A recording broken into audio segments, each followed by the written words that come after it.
آئی سیدنا شاہ رسول احمدی نے کہا احمد رضا کئی جو ہے دنوں سے تمہارا انتظار کر رہا ہوں. پیر نے مرید کو اپنا مرید بنایا اور اپنے رنگ میں رنگ دیا.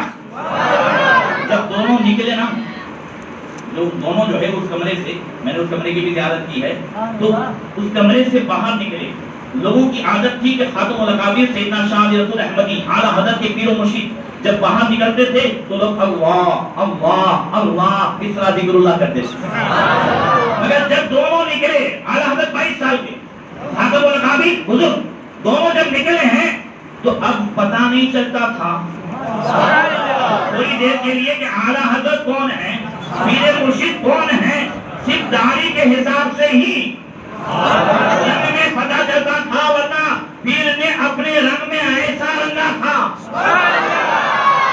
اور جب سارے سلسلوں کی خلافت دی اور ساتھ میں آپ نے سب سنا ہے, مجھے جو پوائنٹ بتانا ہے, خاتم الاکابر سیدنا شاہ رسول احمدی نے حضور سراج السالکین ابو حسین نوری رحمۃ اللہ تعالی علیہ سے یہ فرمایا تھا کہ میاں صاحب ہمارے خاندان کی جتنی کتابیں نا سبحان اللہ یہ مولانا احمد رضا خان کو دکھا دی جائے.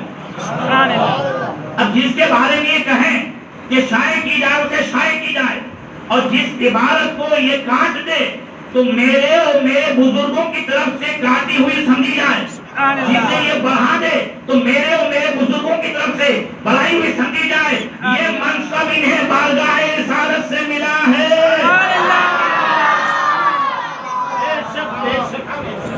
اللہ اکبر. یہ شان یہ چنا جاتا ہے.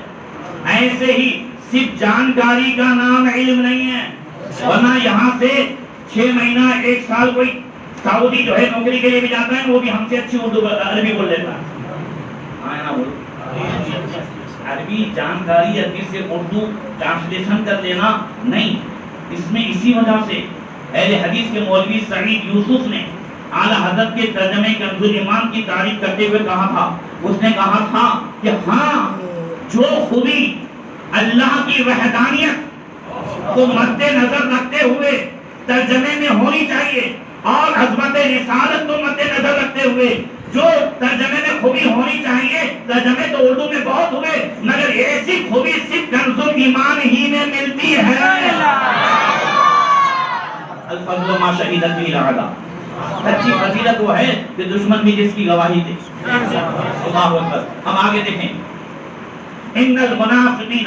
اب حضرت کا ترجمہ بھی اس نے کہا کہ نسوا اللہ فنسیہم, کافروں نے اللہ کو چھوڑ دیا, کافروں نے جو ہے اللہ کو بھلا دیا اور اللہ نے کافروں کو بھلا دیا. حامی نے ترجمہ کیا ہے کہ کافروں نے اللہ کا خیال نہیں کیا اور اللہ نے ان کا خیال نہیں کیا. یہ دونوں ترجمہ کرو. اعلیٰ حضرت نے نسوا اللہ فنسیہم کا ترجمہ کیا, کفار اللہ کو چھوڑ بیٹھے, اللہ کو چھوڑ بیٹھے, اللہ نے بھی انہیں چھوڑ دیا. بھولنا بھلانا یہ جو ہے کمی ہے, اور اللہ ہر چیز سے ہر عیب سے ہر کمی سے پاک ہے. اسی طریقے سے سورہ نساء کی آیت ان المنافقین یخادعون اللہ وهو خادعهم, اس کا ترجمہ محمود الحسن دیوبندی نے کیا. بے شک منافق لوگ اللہ کو دھوکہ دینا چاہتے ہیں اور اللہ بھی انہیں دھوکہ دے گا, اللہ بھی انہیں دگا, اللہ بھی ان سے دگا کرے گا. یہ دگا کرنا, یہ دھوکہ کرنا, یہ عام مسلمان کی بھی جو ہے شان نہیں, بولو ہے نہیں نا, مگر اعلیٰ حضرت پہ قربان جاؤ. کیا شاندار ترجمہ کیا ہے. ان المنافقین یخادعون اللہ وهو خادعهم, بے شک منافق لوگ اپنے خیال میں اللہ کو دھوکہ دینا چاہتے ہیں. سبحان اللہ. اس نے ترجمہ یہاں ترجمہ میں 2 غلطی کی ہے. منافق لوگ اللہ کو دھوکہ دینا چاہتے ہیں اور اللہ انہیں دھوکہ دے گا. وہ اللہ سے دغا کرنا چاہتے ہیں, اللہ ان سے دغا کرے گا. مگر اللہ کو کون دھوکہ دے سکتا ہے؟ اعلیٰ حضرت نے اس کا ترجمہ کیا, منافق لوگ اپنے خیال میں, سبحان اللہ, اپنے خیال میں اللہ کو دھوکہ دینا چاہتے اور وہی انہیں غافل کر کے مارے گا. وَهُوَ خَادِعُهُمْ, وہی انہیں غافل کر کے مارے گا. قربان ہو جاؤ.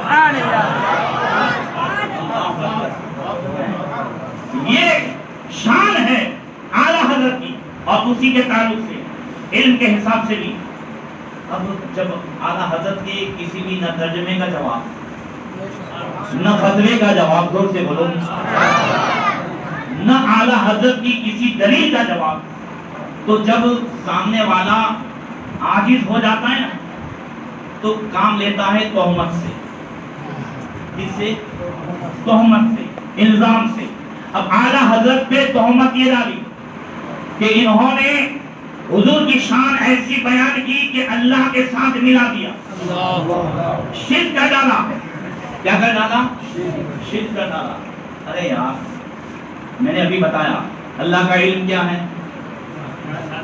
ذاتی ہے، اور حضور کا انبیاء کا عطائی، اولیاء کا عطائی، سب حضور کے صدقے میں، سب حضور کے صدقے میں. اللہ کا علم لا محدود، انلیمیٹڈ، اس کی کوئی لیمٹ نہیں، اور حضور کا علم لیمیٹڈ.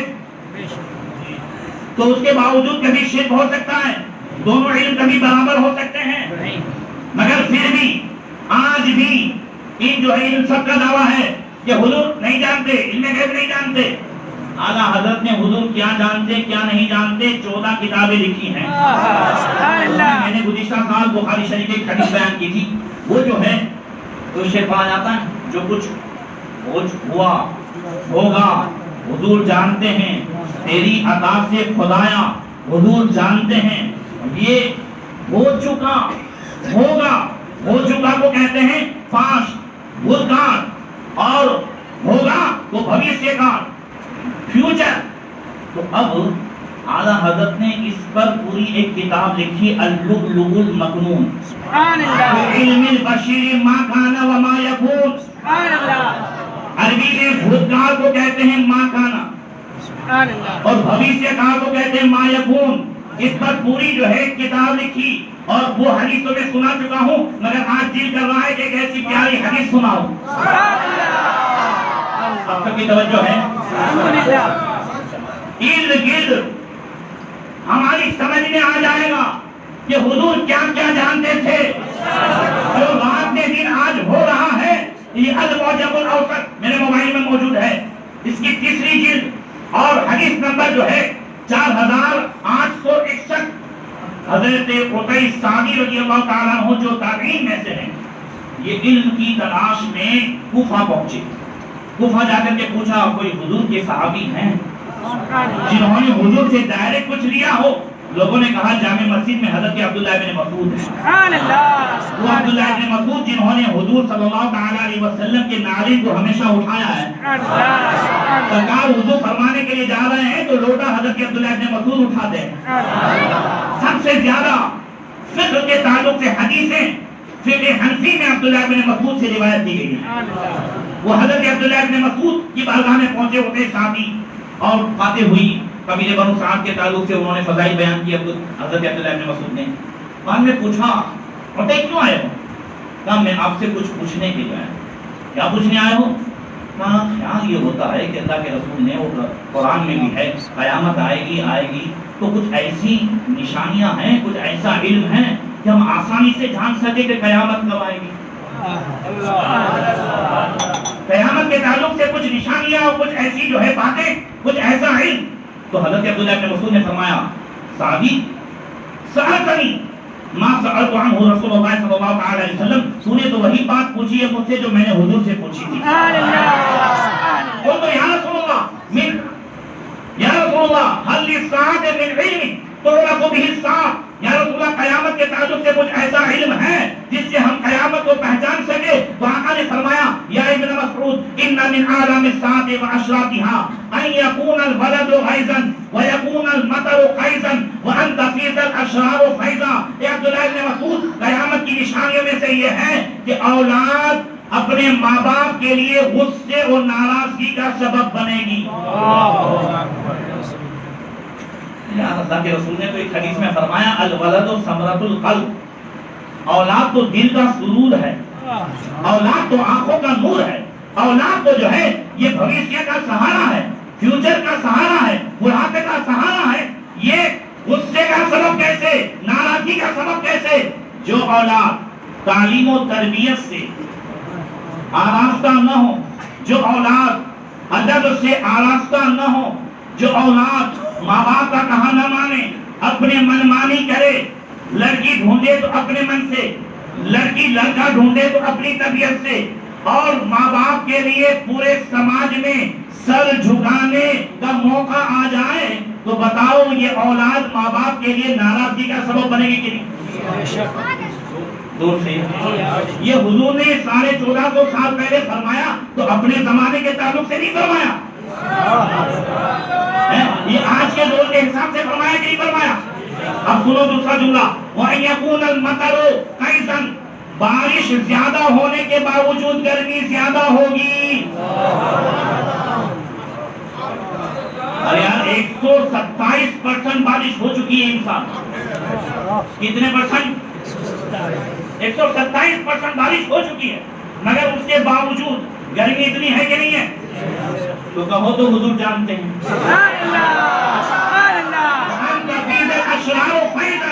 اور بدکار سب سے زیادہ قوم میں ہوں گے، بدکار برے لوگ سب سے زیادہ قوم میں ہوں گے، برے لوگ زیادہ ہوں گے۔ اور پھر فرمایا یا ابن مسعود ان من اعلام الساعة واشراطها ان يكذب الصادق ويصدق الكاذب۔ اے ابن مسعود، قیامت کی نشانیوں میں سے یہ ہے کہ جھوٹے کو سچا سمجھا جائے گا اور سچے کو جھوٹا سمجھا جائے گا۔ یا ابن مسعود ان من اعلام الساعة واشراطها ان يؤتمن الخائن ويخون الامين۔ اے ابن مسعود، قیامت کی نشانیوں میں سے یہ ہے کہ امانت دار کو خیانت کرنے والا سمجھا جائے گا اور خیانت کرنے والے کو امانت دار سمجھا جائے گا۔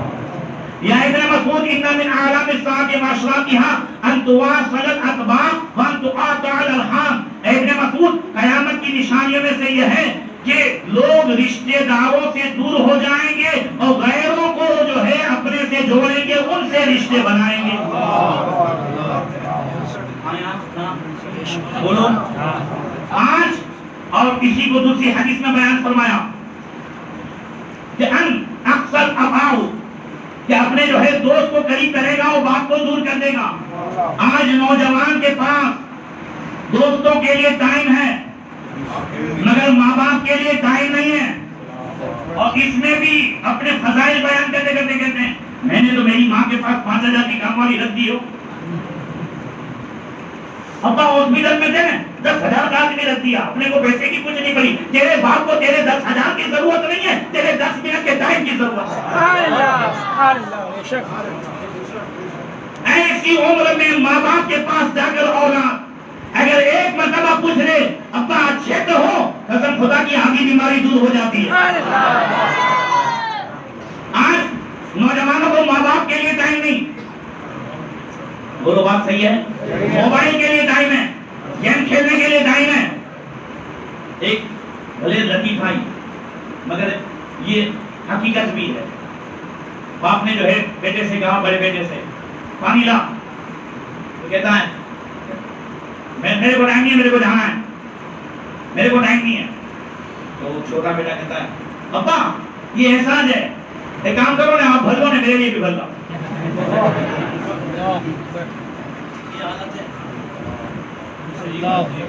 یہ حقیقت ہے، یہ چیزیں یہ قیامت کی نشانیوں میں سے ہے۔ آپ سوچیں یہ سب ہم کتنے قیامت کے قریب آ رہے ہیں۔ یہ پوری حدیث تو میں پیش کر رہا ہوں، ایک ایک جملہ آج کے اس ماحول میں بالکل سچا نظر آ رہا ہے۔ اللہ اکبر۔ پھر فرمایا یا ابن مسعود ان من اعلام الساعة واشراطها ان يسود كل قبيلة منافقها وكل سوق فجارها۔ اے ابن مسعود، قیامت کی نشانیوں میں سے یہ ہے کہ قبیلے کا، خاندان کا ہر بڑا آدمی منافق ہوگا اور بازار کا سب سے بڑا آدمی جو ہے وہ فاجر و فاسق ہوگا۔ سمجھ رہے ہیں؟ پھر فرمایا یا ابن مسعود ان من اعلام الساعة واشراطها ان تزخرف المساجد وان تخرب القلوب۔ اے ابن مسعود، قیامت کی نشانیوں میں سے یہ ہے کہ مسجدیں سجائی جائیں گی اور دل ویران ہو جائیں گے۔ آج مسجدیں سجائی گئی ہیں، اے سی بھی ہے، ماربل بھی ہے، ٹھنڈک بھی ہے، سب کچھ ہے، مسجد کا پیٹ اے سی سے نہیں بھرتا،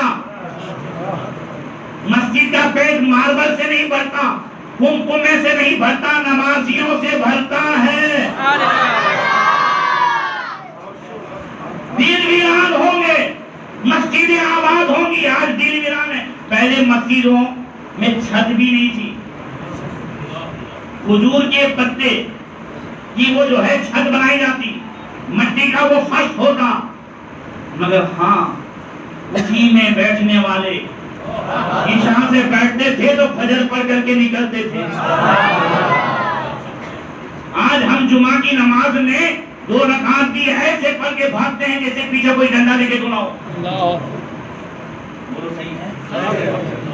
نہ ہمیں نماز میں مزہ آ رہا ہے، نہ قرآن کی تلاوت میں مزہ آ رہا ہے، نہ ہمیں عبادت میں مزہ آ رہا ہے۔ مزہ کہاں آ رہا ہے؟ اللہ کے رسول صلی اللہ علیہ وسلم نے ارشاد فرمایا، آقا کریم نے فرمایا، احب البلاد الی اللہ مساجدها وابغض البلاد الی اللہ اسواقها۔ اللہ کے نزدیک روئے زمین میں سب سے بری اور ناپسندیدہ جگہ بازار ہے، اور سب سے پسندیدہ جگہ اللہ کی مسجدیں ہیں۔ جو ناپسندیدہ جگہ ہے وہاں مزہ آنا، اور جو پسندیدہ جگہ ہے وہاں دل گھبراتا ہے، دل ویران۔ دل کیا ہے؟ زور سے بولو۔ دل کس سے ویران ہوتا ہے؟ دل ویران ہوتا ہے زیادہ گناہ کرنے کی وجہ سے، دل ویران ہوتا ہے گستاخیوں کی وجہ سے، دل ویران ہوتا ہے بدکاریوں کی وجہ سے، اور دل آباد ہوتا ہے ذکر اللہ سے، نعت مصطفیٰ سے، اور کسی اللہ والے کی نظر سے۔ اعلیٰ حضرت فرماتے ہیں دل ابد خوف سے پتا سا اڑا جاتا ہے، پلہ ہلکا ہی صحیح بھاری ہے بھروسہ تیرا۔ اعلیٰ حضرت کی بات آ گئی، دل پہ کوئی شعر اور یاد آ گیا، پھر سے میں دہراتا ہوں۔ اپنے کو سستی کہاں آتی ہے؟ کہاں دی؟ مسجد۔ صحیح ہے؟ سستی قرآن کی تلاوت میں، عبادت میں، نیک کاموں میں، اللہ کی راہ پر، اللہ اس کے رسول کے راستے پر چلنے میں سستی آتی ہے۔ اور چستی کہاں آتی ہے؟ ٹی وی دیکھنے میں، 2020 دیکھنے میں، IPL دیکھنے میں، وہاں چستی ہے، وہاں پھرتی ہے۔ اب مجھے یہ بتاؤ، اعلیٰ حضرت ایک شعر میں فرماتے ہیں کہ ذوق مانا مگر ظالم دل ان کے رستے میں تو تھکا نہ کرے۔ نہیں سمجھ میں؟ ذوق کہتے ہیں کمزوری کو، ذوق کسے کہتے ہیں؟ کمزوری۔ تو فرماتے ہیں چلو مان لیا تو کمزور ہو گیا ہے، بوڑھا ہو گیا ہے، بوڑھا ہو گیا، راستہ کس کا ہے؟ سبحان اللہ، وہ کس کا ہے؟ تو فرماتے ہیں ذوق مانا مگر ظالم دل ان کے رستے میں تو تھکا نہ کرے۔ یہ اعلیٰ حضرت نے حقیقت میں ہم جیسوں کے لیے کہا ہے، ورنہ اعلیٰ حضرت تو خود فرماتے ہیں کہ اتنا کام، اور کتنا کام تھا اعلیٰ حضرت کے پاس، کبھی کبھی ایک دن کے 500 سوالات ہو جاتے تھے، اور ایک سوال پہ اعلیٰ حضرت نے ایک لائن کا تو کبھی جواب دیا ہی نہیں ہے۔ اور سے بولو، اب اٹھاؤ تجلیل یقین، اب اٹھاؤ جو ہے علامہ والعلا، دوسری کتابیں اٹھاؤ، ارے فتاوی الازلیہ دوسری جلد اٹھاؤ، تو اس میں اعلیٰ حضرت نے خالص پانی کی جو ہے 100 سے قریب کس میں بیان فرمائی ہے، اور مٹی کی جو ہے 80 کے قریب کس میں بیان فرمائی ہے۔ تیمم پہ، وضو پہ کیا کیا اعلیٰ حضرت نے لکھا ہے، کس طریقے سے لکھا ہے، ایک اتنی دلیلیں۔ اور صرف یہ نہیں کہ اعلیٰ، اب میں ہوں یہاں پہ تو کہاں سے سوال آتے ہیں، مہینے میں کبھی کبھی جو ہے ادھر سے آ گیا ادھر سے آ گیا، گجراتی سے۔ اعلیٰ حضرت کی بارگاہ میں اس زمانے میں افریقہ والے وہ سوالات بھیجتے تھے تو اعلیٰ حضرت کے دربار میں افریقہ میں لسٹو ایک جو ہے چھوٹا سا وہ ہے، وہاں بوٹا بوٹی ایک گاؤں ہے، وہاں کی مسجد کی زیارت اسی لیے کرنے گیا تھا کہ وہاں کے امام صاحب نے اعلیٰ حضرت سے 112 سوالات کیے تھے، اور اعلیٰ حضرت نے اس کا جواب دیا تھا۔ اسی کتاب کا نام ہے فتاوی افریقہ۔ جوڑ سے بولو، میرے پاس بھی موجود ہے، آپ کے پاس بھی ہوگی فتاوی افریقہ۔ امریکہ سے سوال اعلیٰ حضرت کی بارگاہ میں، انگلینڈ والوں کو کوئی مسئلہ پیش آیا تو پوری دنیا میں نظر آ رہے ہیں اعلیٰ حضرت. اور غیر منقسم ہندوستان، بنگلہ دیش والے انہیں کوئی پرابلم ہے تو نظر آ رہی ہے بریلی. پاکستان والوں کو، بنگلہ دیش والوں کو، سری لنکا والوں کو، ہندوستان میں یہ بہار ہے، گجرات ہے، کاٹیاوار ہے، ہر طرف سے اتنے سوالات. اعلیٰ حضرت فرماتے ہیں روزانہ اتنا کام ہوتا ہے کہ فقہائے کرام چھوٹ دیتے ہیں کہ ایسا مفتی کہ جس کے پاس اتنا کام ہو وہ صرف فرض نماز پڑھے اور وتر پڑھے، اس کے علاوہ کچھ بھی نہ پڑھے تو اسے کوئی گناہ نہیں ہوگا. مگر اعلیٰ حضرت فرماتے ہیں اس کے باوجود الحمدللہ اس فقیر کی سنت موقدہ تو موقدہ کبھی غیر موقدہ بھی نہیں چھوٹی ہے.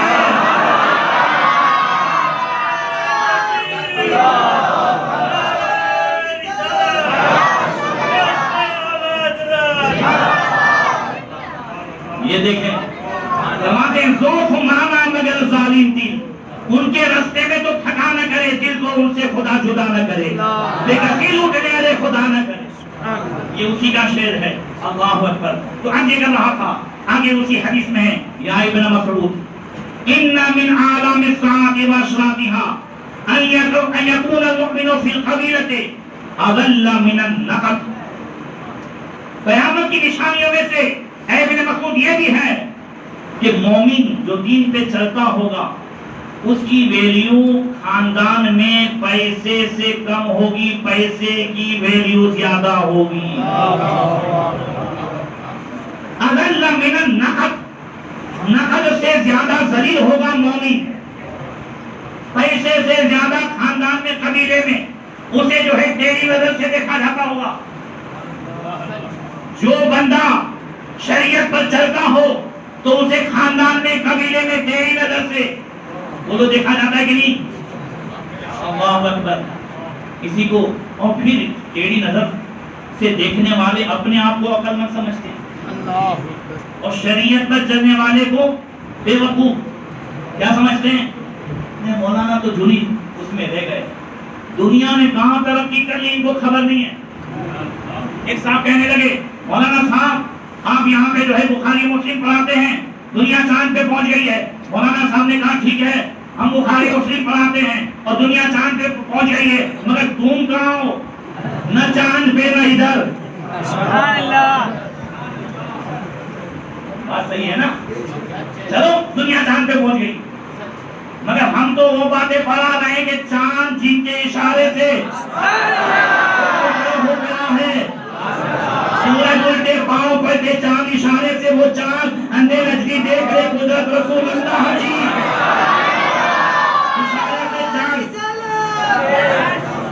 اشارے سے چاند چیر دیا، چھپے ہوئے خود کو پھیر دیا، گئے ہوئے دن کو عصر کیا، یہ تابو توا تمہارے لیے. اللہ اکبر. پھر فرمایا یا ابن مسعود ان من اعلام الساعة واشراطها ان تکتفی الرجال بالرجال والنساء بالنساء. ابن مسعود قیامت کی نشانیوں میں سے یہ ہے کہ مرد اپنی خواہش مرد سے پوری کرے گا اور عورت اپنی خواہش عورت سے پوری کرے گی. یہ چیزیں ہیں کہ نہیں آج؟ آیا نہ بولو دور سے بولو ہے. مرد مرد سے خواہش پوری کرے، عورت عورت سے. یہ تو میں جانتا بھی نہیں تھا. لیسبین اس کو کچھ کہتے ہیں. ایک صاحب نے ابھی مہینے دن پہلے مجھے فون کیا، اس نے کہا حضرت میری گھر والی لیسبین کرتی ہے. میں کہا کیا کرتی ہے؟ مجھے سمجھ میں نہیں آتا. ایک کام کرو یار تم وائس میسج کر کے بھیجا دو، کیا پوچھ رہے ہو میں نہیں سمجھ میں. انہوں نے پورا ایک لاک ڈاؤن میں میری گھر والی گئی، ہم 4 سال ہو گئے شادی کو، اور 4 مہینے کے بعد آئی تو ساتھ میں ایک لڑکی لے کے آئی. وہ کہتی ہے کہ تجھ سے مجھے کچھ اطمینان نہیں ہوتا ہے، مجھے اس کی عادت ہے، میں جو ہے تیرا کام کروں گی، رہوں گی اس کے ساتھ. یہ اپنے مالک کی بات کر رہا ہوں، یہ غیر کی باتیں نہیں کر رہا ہوں. میں تو کچھ دیر سوچ میں پڑ گیا. میں نے ایک نوجوان کو پوچھا، میں نے کہا یار یہ کیا ہے؟ تو اس نے کہا ہاں یہ تو ابھی ہندوستان میں خالی 307 کی قلم آئی ہے مرد مرد سے. اس پہ قانون بنا ہے، اس پہ قانون بنا ہے. 307 کا قلم ہوا ہے نا، 307 اس پہ قانون بن چکا ہے، پاس ہو چکا ہے. ہے ماشاءاللہ. اب سوچئے، میرے دوست نے کہا کہ باہر تو جو ہے اس کو بھی قانون پاس کر دیا گیا ہے. اب اندازہ لگائیں, اللہ کے رسول نے 1450 سال پہلے قیامت کی نشانیوں میں سے بیان فرمایا, مرد مرد سے خواہش پوری کرے گا, عورت عورت سے خواہش پوری کرے گی. اب یہ ایسے ماحول میں ہم رہ رہے ہیں کہ اس قسم کے جرم کرنے والے کو سزا نہیں دی جاتی, سنمانت کیا جاتا ہے, انہیں بڑھاوا دیا جاتا ہے, انہیں پروڈکشن دیا جاتا ہے.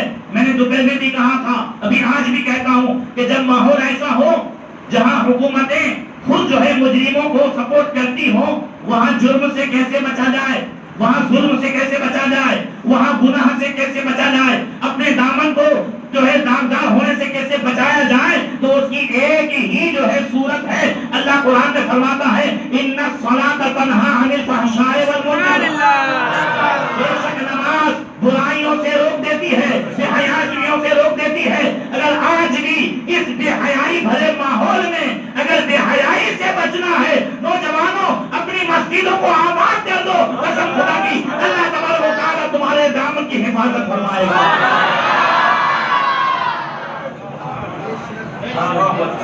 پھر کہا یا ابن مسعود ان من اعلام الساعة واشراطها ان يفتر اولاد الزانی. تھوڑا میں شورٹ کر رہا ہوں, ٹائم پہ نظر کرتے. اے ابن مسعود, قیامت کی نشانیوں میں سے یہ ہے کہ حرامی اولاد کثرت سے ہوگی, حرامی اولاد زیادہ ہوگی. ہم حرامی اولاد کیا سمجھتے ہیں؟ جو زناکاری سے پیدا ہو, ہے نا. مگر حضرت عدیس سعدی سمجھ گئے, ان کو تعجب ہوا. پھر سے سنیے گا. اے ابن مسعود, قیامت کی نشانیوں میں سے یہ ہے کہ حرامی اولاد زیادہ ہوگی. تو حضرت عدیس سعدی کہتے ہیں قلت ابا عبد الرحمن والمسلمون, یہ مسلمانوں کے اندر ہوگی. عبداللہ بن مسعود, مسلمانوں کے اندر حرامی اولاد ہوگی؟ قال نعم, ہاں مسلمانوں کے اندر. اب عدیس سعدی کو اور تعجب ہوا, کہنے لگے والقرآن بین الظہرانہم, قرآن ان کے درمیان موجود ہوگا, پھر بھی حرامی اولاد ہوگی؟ کہا نام, ہاں. اندھا صالح, یہ عبداللہ بن مسعود کیسے ہوگی, کیوں ہوگا ایسا؟ حضرت عبداللہ بن مسعود نے کہا میں نے حضور سے سنا, یاتی علی الناس زمان ان یطلق الرجل امرأۃ ثم یجحد طلاقها فیقیم علی فرجها فہما زانیان ما اقاما. حضور نے فرمایا لوگوں پر ایسا زمانہ آئے گا کہ آدمی اپنی بیوی کو طلاق دے گا, پھر طلاق کا انکار کر دے گا, مکر جائے گا.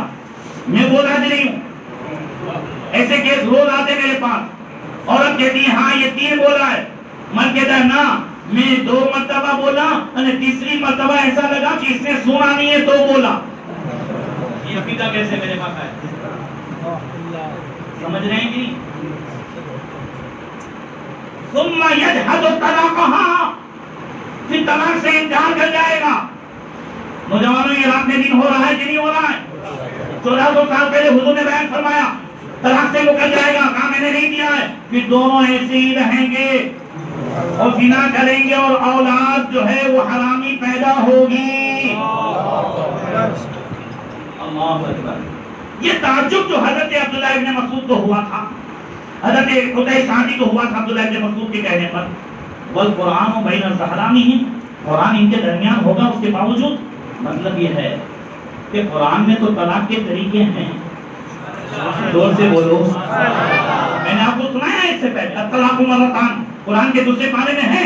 طلاق کا پورا طریقہ ہے, ایسا طریقہ ہے کہ حلالے کی ضرورت نہ پڑے, سارا طریقہ ہے. مگر ہم مولانا کے پاس جاتے کب ہے؟ طلاق دینے سے پہلے کے بعد میں.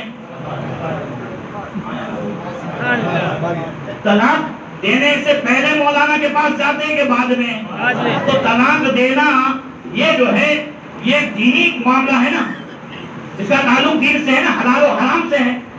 تو حلال و حرام سے ہے تو اب اس کے تعلق سے پہلے ہی مولانا سے اگر ملاقات کر لیں سبحان اللہ, تو بولو بہت سارے لوگ گناہ سے بچ جائیں گے, اسے صحیح طریقہ معلوم ہو جائے. مگر ہم تو جو ہے اس کے لیے مولانا کو سمجھتے نہیں ہیں. بعد میں مولانا میرے من مانی مسئلہ بتاوے, وہ جو مفتی اچھا جو من مانی مسئلہ بتائے، یہ سب قیامت کی نشانیوں میں سے ہیں۔ میں نے یہ حدیث اسی لیے سنائی، اتنا سب ہونے کے باوجود بھی جن کے پاس علم زیادہ ہے عقل تھوڑی، وہ بیچارے کہتے ہیں حضور یہ نہیں جانتے تھے، وہ نہیں جانتے تھے، ادھر نہیں جانتے تھے۔ اور اسی ملک سے دو نوجوان جو ہے اکثر مجھے فون کرتے رہتے ہیں، ارے پیارے بھائی ہم کو یہ کتاب بھیجیں۔ آج ہمارے اندر گاؤں میں آ کر کے ایک دیوبندی نے کہہ دیا حضور یہ نہیں جانتے تھے، وہ نہیں جانتے تھے۔ اب اعلیٰ حضرت سے پوچھو کیا نہیں جانتے تھے، پوچھو کیا نہیں جانتے تھے، تو فرماتے ہیں کہ جو اور لوگ نہیں جانتے تھے نا، سبحان اللہ سبحان اللہ، جو حضرت آدم سے جو چھپا رہا، جو موسیٰ سے چھپا رہا، جو یوسف علیہ السلام سے چھپا رہا، جو ابراہیم علیہ السلام سے چھپا رہا، وہ اللہ بھی ہمارے آقا کی آنکھ سے چھپا نہیں۔ اور کوئی غیب کیا تم سے بھی ہاں بنا، جب تک خدا ہی چھپا تم پہ کرو۔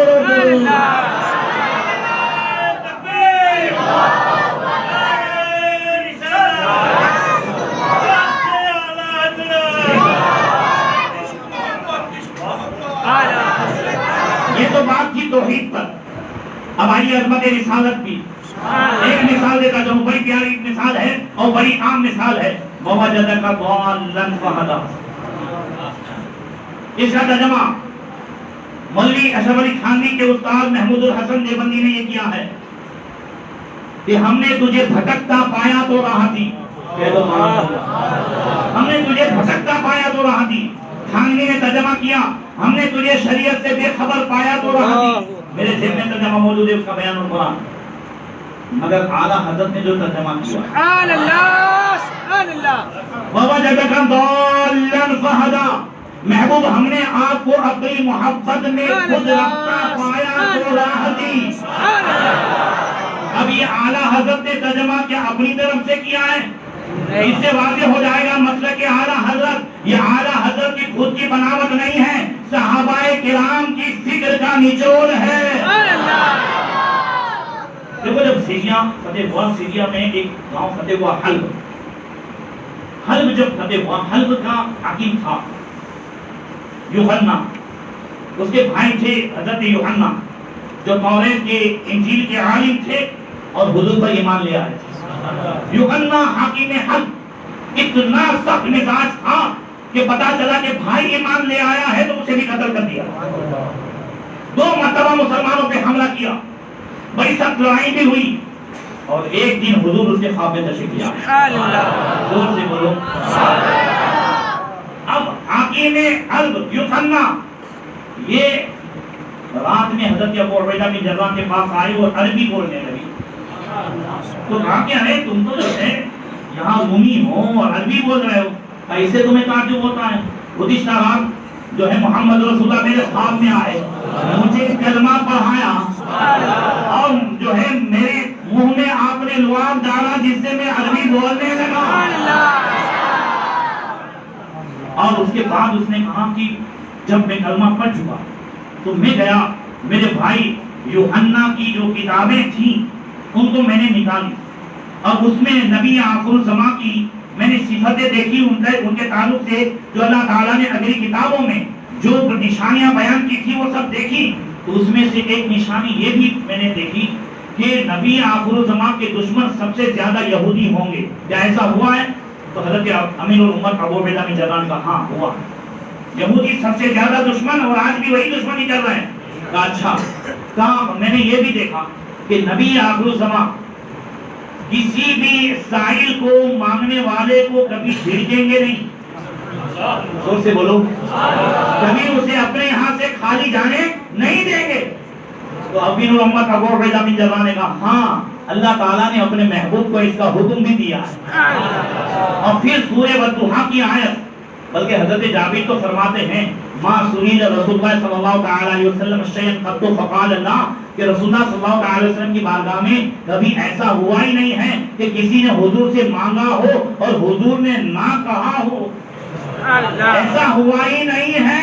اعلیٰ حضرت فرماتے ہیں وہاں کیا جود و کرم، اے صاحب کھا تیرا نہیں سنتا ہی نہیں، مانگنے والا تیرا مان مانگی منہ مانگی مرادے لے گا، ممتا سے مجھے کہنا ہے مانگیں گے مانگے جائیں گے منہ مانگی پائیں گے سرکار میں نہ لا ہے نہ حاجت اگر کی ہے.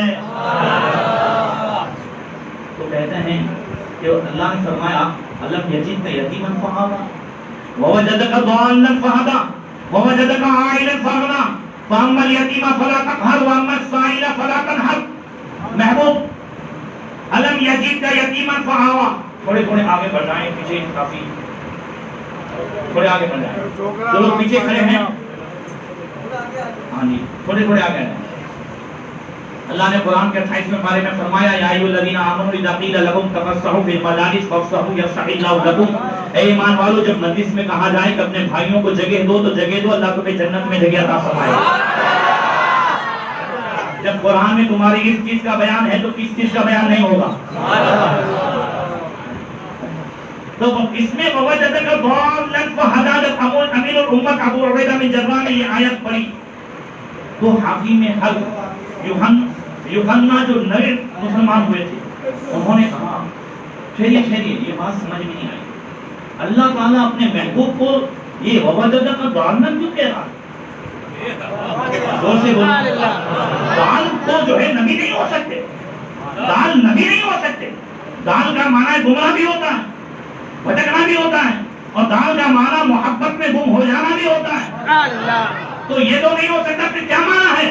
تو امیر الامت ابو عبیدہ بن جراح نے کہا ووجدک ضالا فہدیٰ کا یہی معنی نہیں ہے بلکہ یہ معنی کیا ہے؟ فرماتے ہیں ووجدک ضالا فی دیہ محبتنا فہدیناک الی مشاہدتنا.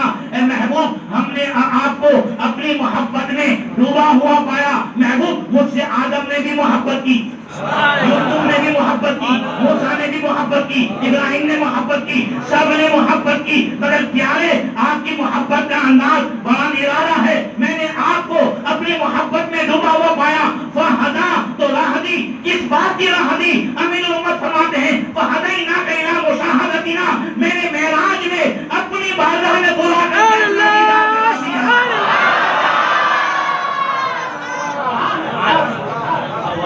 تبارک اللہ شان تیری تجھی کو زیبہ ہے بے نیازی. کہیں تو وہ جوش لنطلانی کہیں تقاضے وصال کے تھے.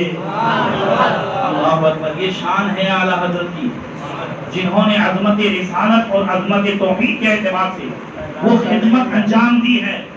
اپنا تن من دھن اور سارے علوم و فنون اعلیٰ حضرت نے اگر استعمال کیے تو نبی کی عظمت کے لیے. یہ علماء بیٹھے ہیں میں ایسی بھاری بات نہیں کروں گا جو آپ کو ہضم نہ ہو مگر نو سر میں جو ہم اصول و قوانین پڑھتے ہیں برابر یہ مبتدائے مؤخر خبر مقدم یہ سب جو ہم پڑھتے تھے اعلیٰ حضرت نے یہ سارے اصول و فنون حضور کی تعریف میں استعمال فرمائے.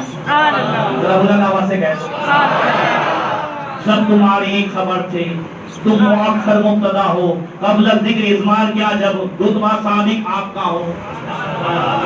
میرے علماء کے ذریعے شعر پیش کر دیا.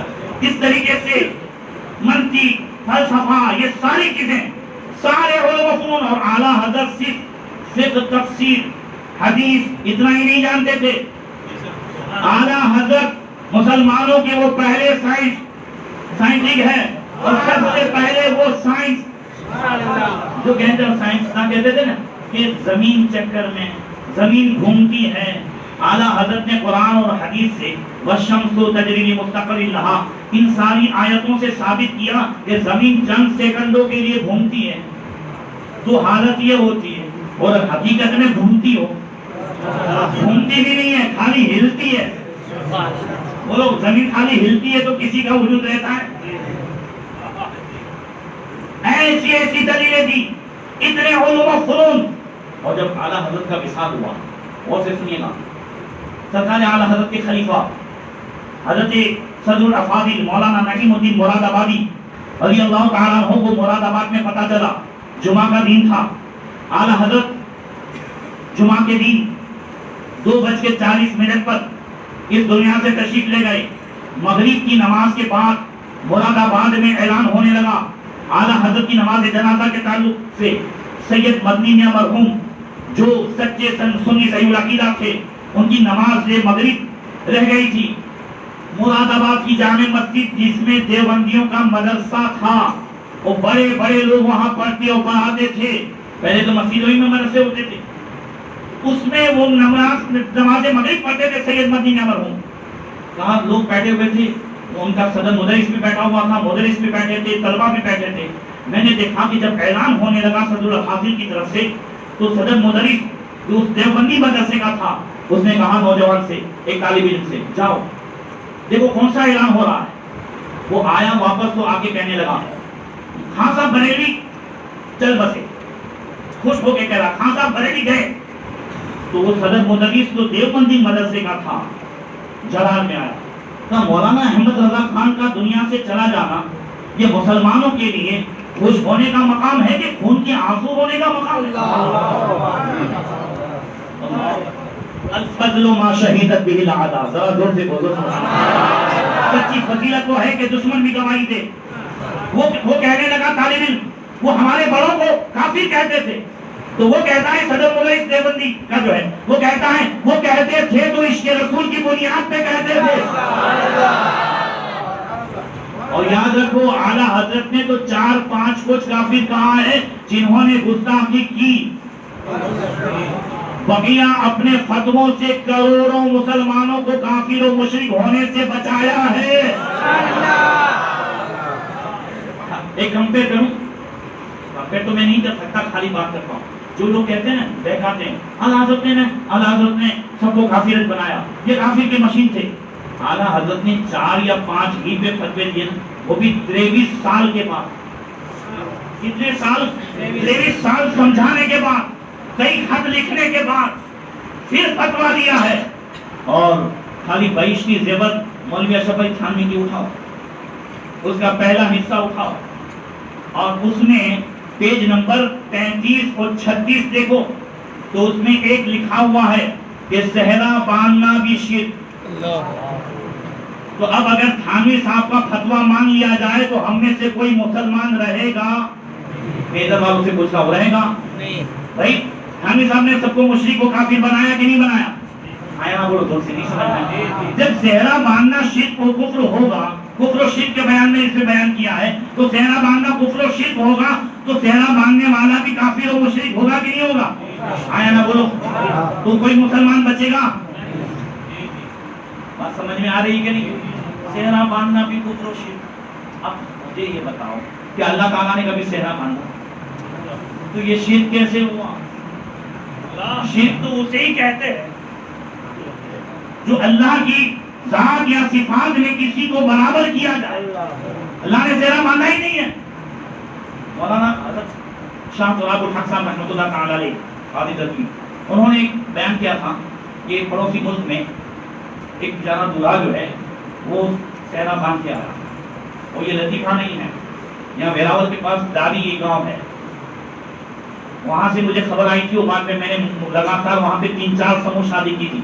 بولے وہاں کی مسجد میں سنی انہوں نے سموہ شادی کی, اور سنی جو دلہے صحرا باندھ کے آئے تھے تو مولویوں نے پکڑ کے نکالے, نکالو حرام ہے, بدعت ہے.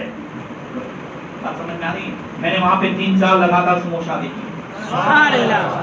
تو اب کہنا یہ ہے کہ وہ کہہ رہے تھے کہ بیچارہ سنی دلہا صحرا باندھ کے آنا. اب ان کو بلایا گیا نا نکاح پڑھانے کے لیے. اس نے آتے ہی کہا نکالو, یہ حرام ہے, بدعت ہے, شرک ہے, نکالو اسے. کیا ابو بکر صدیق نے کبھی صحرا باندھا؟ کیا عمر فاروق اعظم نے صحرا باندھا؟ کیا عثمان غنی نے صحرا باندھا؟ اور دلہا تو بیچارہ ایک دن سیدھا ہوتا ہی ہے. اس نے کہا بھائی میرے قبول کرنا ہے, ضرور نکال. اب اس نے نکال دیا, اس نے نکاح پڑھایا. مسئلے کی بات نہیں ہے. ابھی کئی ایسی ویڈیو آئی ہے جس میں کلمہ پڑھانے سے بھی لڑتے ہیں. بولو صحیح ہے, کلمہ پڑھانے کے تعلق سے بھی لڑ رہے ہیں. تو اب جیسے ہی نکاح ختم ہوا, دولہے کے والد صاحب نے جیب سے 100 کے 5 نوٹ نکالے, اور یہ مولوی صاحب جو دیوبندی مذہب سے تعلق رکھتے تھے ان کے ہاتھ میں دیے. انہوں نے بسم اللہ پڑھ کے جیسے ہی جیب میں ڈالنا چاہا, فوراً دولہے نے ہاتھ پکڑا.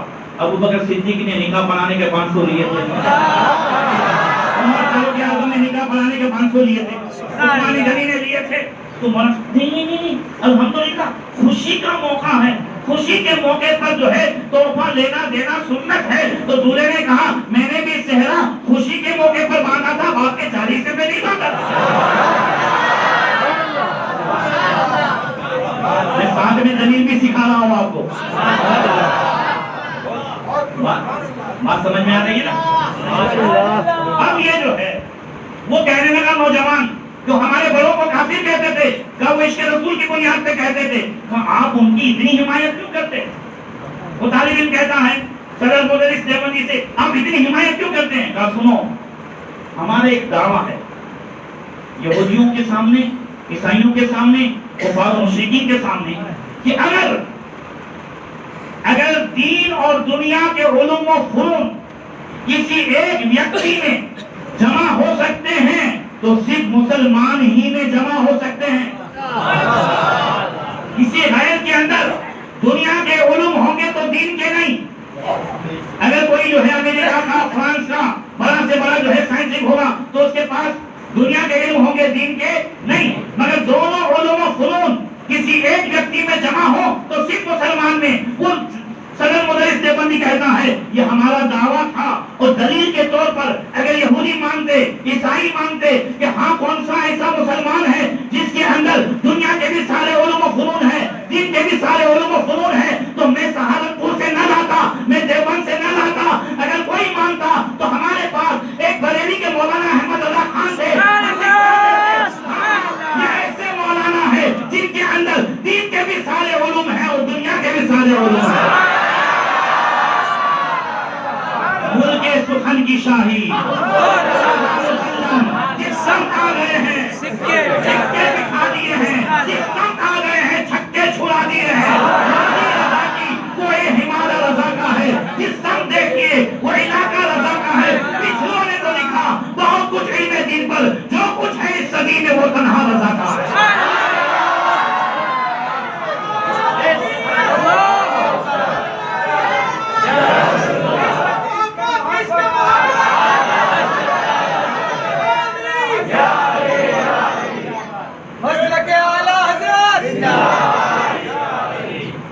نوجوانوں, اعلیٰ حضرت نے صرف ہمیں نعرہ ہی نہیں سکھایا.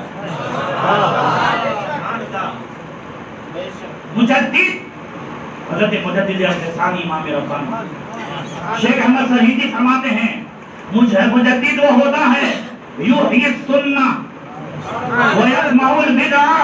مجدد سنتوں کو چلاتا ہے, اسے سنتوں پہ عمل کرتا ہے اور بدعت کو مٹاتا ہے, وہ مجدد ہوتا ہے. اعلیٰ حضرت فجر کی نماز کے لیے ایک دن لیٹ ہو گئے. سید ایوب علی رضوی صاحب رحمۃ اللہ تعالیٰ علیہ اور کے بھائی دونوں جو ہے وہ دروازے پر کھڑے تھے, اور بات ہوئی آپس میں کہ آج اعلیٰ حضرت لیٹ ہو گئے. تو جلدی آنے میں کبھی کبھی خیال نہیں رہتا کہ مسجد میں داخل ہوں, تو مسجد میں داخل ہوں تو پہلا کون سا قدم ڈالنا ہے؟ تو سے بولو یہی سنت ہے. اب بولے دیکھتے ہیں اعلیٰ حضرت کو آج یہ جلدی میں ہے تو کون سا قدم پہلے پڑتا ہے. دونوں بھائی دیکھ رہے ہیں, اعلیٰ حضرت آئے, سب سے پہلے مسجد کے اندر قدم رکھا تو سیدھا, اور پھر اس کے بعد الٹے پاؤں سے جو ہے وہ چپل اتارے, پھر سیدھے سے اتارے, پھر اب قدم رکھا تو سیدھا, پھر اس کے بعد مسجد رضا میں اندر جاتے ہیں تو اب اس میں قدم رکھا تو سیدھا. جتنی صفیں بیچی تھی ہر صف میں قدم پہلا رکھا تو سیدھا, تشریف لے گئے تو قدم رکھا تو سیدھا. سنت مصطفیٰ ایسے پیرے طریقت پہ لاؤ. نوجوانوں, آج ہم نے جو ہے صرف نعرے ہی پر اکتفا کر دیا. یاد رکھیے سنت نبی کی سنت کا عالم یہ ہے. مجدد ثانی امام ربانی فرماتے ہیں ایک رات سویا تھا, سیدھی کروٹ, رائٹ سائڈ سونا سنت ہے. زور سے بولو صحیح ہے نا. کہتے نیند میں لیفٹ کروٹ پہ ہو گیا, دابی سائڈ ہو گیا. اچانک خیال آیا احمد تجھ سے غلطی ہوئی, رائٹ سائڈ سونا سنت ہے. پھر نیند میں کون نہیں خالی سنت ہے, مگر پھر اچانک خیال آیا سنت تو ہے. سے بولو سنت کو یہ سوچ کر کے میں پھر رائٹ کروٹ ہو گیا. مجدد الفسانی فرماتے ہیں کہ اس رات اس سنت کی برکت سے اللہ نے مجھے وہ اسرار و رموز دیے جو بڑے بڑے مجاہدہ و عبادت سے جو نہیں ملا تھا, وہ ایک سنت کی قدر کرنے سے اللہ نے عطا فرمایا ہے. اب ایک بات اور سنا, سلطان صلاح الدین ایوبی اس سفر کو ان کا بھی جو ہے یہ وصال کا دن ہے, آخری ان کا ایام تھا, مطلب بیماری کے دن چلتے تھے, زیادہ تر وہ گھر میں رہتے تھے. سفر کی لگ بھگ 12 تاریخ کو بیمار ہوئے. اس زمانے میں انہوں نے مصر سے اپنے خاص بیت المقدس سے اپنے خاص بہاؤالدین بن شداد جو ان کے مشیر بھی تھے, دایاں ہاتھ تھے, ان کو بھی بلا لیا تھا. اور اس دن حضرت سلطان صلاح الدین ایوبی یہ اپنے باغیچے میں تھے, بچوں کے ساتھ ٹہل رہے تھے, بیٹھے تھے. اتنے میں بہاؤالدین آئے, کہا ملاقات کے کمرے میں کوئی ہے؟ کہا حضور کچھ انگریز سفیر آئے ہیں, فرنگی سفیر آئے ہیں آپ سے ملاقات کے لیے, کہیں آپ باغیچہ پہ بھیج دو. سلطان صلاح الدین ایوبی کے بڑے صاحبزادے بھی تھے, وہ چھوٹے, سب سے چھوٹے میر ابو بکر, وہ سب سے چھوٹے تھے. انہوں نے جب ان انگریزوں کو آتے ہوئے دیکھا تو رونے لگے, چیخ چیخ کے رونے لگے. یہ بھی گھبرا گئے کہ یہ کیوں رہتے ہیں, سلطان کا بھی شیر کا بچہ تو شیر, یہ روتے کیوں ہیں؟ تو سلطان نے کہا معاف کیجیے گا, اس بچے نے آج تک ایسی شکل نہیں دیکھی داڑھی منڈی. اس بچے نے آج سے پہلے کسی داڑھی منڈے کو دیکھا نہیں ہے, یہ پہلی مرتبہ دیکھ رہا ہے, اس لیے ڈر رہا ہے. آج اس کا اپوزٹ ہے کہ نہیں؟ آج ہمارے بچے داڑھی والے کو دیکھ کے ڈرتے ہیں. کل بچے جو ہے داڑھی منڈے کو دیکھ کے ڈرتے تھے. تو دوپہر میں جو میں نے کہا تھا کہ اس عیسائی جو ہے جنرل جاسوسی محکمے کے سردار ہرمن نے کہا تھا سلطان صلاح الدین ایوبی سے کہ ہم نے زمین پر لڑنا چھوڑ دیا ہے, ملک فتح کرنا چھوڑ دیا ہے, ہم نے مسلمانوں کے دل و دماغ کو فتح کرنا شروع کر دیا ہے, اب وہ ہمارے کلچر سے محبت کریں گے اور اسلامی تعلیمات سے نفرت. یہ چیزیں ہیں کہ نہیں ہیں؟ بچیاں بھی ہماری نفرتیں کر رہی ہیں کہ نہیں؟ تو ہم کب سدھریں گے؟ آج اتنے ہم مارے جا رہے ہیں, ہر طرف مارے جا رہے ہیں کہ نہیں مارے جا رہے ہیں؟ تو سنو, آج بھی جو تاج الشریعہ نے فرمایا جہاں میں عام پیغام شہ احمد رضا کر دے, پلٹ کر پیچھے دیکھے پھر سے تجدید وفا کر دے. آج بھی ترقی پانی ہے تو آگے نہیں پیچھے آنا ہوگا. آگے آؤ گے تو سنت سے ہاتھ دھونا پڑے گا, شریعت سے ہاتھ دھونا پڑے گا. پیچھے آؤ گے تو صحابہ کرام کے نقش قدم پر آ جائیں گے. اسی لیے آؤ پیچھے آؤ. اعلیٰ حضرت کا مسلک یہی ہے. صرف اعلیٰ حضرت کا مسلک نعرہ بازی نہیں ہے, صرف نیاز نہیں ہے, صرف عرس نہیں ہے. اعلیٰ حضرت کا مسلک دین و سنت کی اشاعت ہے. 10 نقطے اعلیٰ حضرت نے جو بیان فرمائے نا دین و سنت کی اشاعت کے لیے, اس میں کہیں بھی عرس کا, چادر کا, نیاز کا تذکرہ نہیں ہے. وہ صحیح ہے. ہم دین کو کیسے آگے بڑھائیں؟ خالی سب فریادیں کرتے ہیں. میں نے ابھی پچھلی تقریر میں بھی کہا تھا, فریادیں کرتے ہیں, ہم یہ ہوتا ہے وہ ہوتا ہے. مل کے کیوں اپنے بھائیوں کو ہم آگے نہیں بڑھاتے؟ ہم خود اپنا ہاسپٹل کیوں نہیں کھولتے؟ ہم اپنا اسکول کیوں نہیں کھولتے؟ ہمارے پاس سب کچھ ہے. جتنی زکات مسلمانوں کی نکلتی ہے نا, سبحان اللہ, ہم اپنے بھائیوں, اپنے بچوں اور ان سب کو ہم ایجوکیشن میں آگے کیوں نہیں بڑھاتے؟ دین و دنیا دونوں کا ایجوکیشن, یہ بھی فیشن چلی ہے. بولے مولانا کوئن ہے, انگریزی تو پڑھنا چاہیے. مولانا کوئن ہے, وہ دنیاوی. میں کہتا ہوں چلو پڑھنا چاہیے. تو کیا یہ انگریزی پڑھنے والے کو دین نہیں سیکھنا چاہیے؟ تو کوئی یوں بھی نہیں کہتا ہے کہ کالج کے نوجوانوں کو بھی ایک پیریڈ ایسا ہو کہ جس سے یہ سنت بھی سیکھیں, نماز بھی سیکھے اور استنجا کا طریقہ بھی سیکھے. ایسا کیوں نہیں ہوتا؟ یہ غیروں کی جو چالیں ہیں اسی میں ہم آ گئے اور دونوں الگ الگ ہو گئے. ہم نے سوچا کہ دین کا کام یہ مولانا کا، دنیا کا ہمارا. ایسا نہیں ہے. اس وجہ سے ہم آگے بڑھیں، کوشش کریں.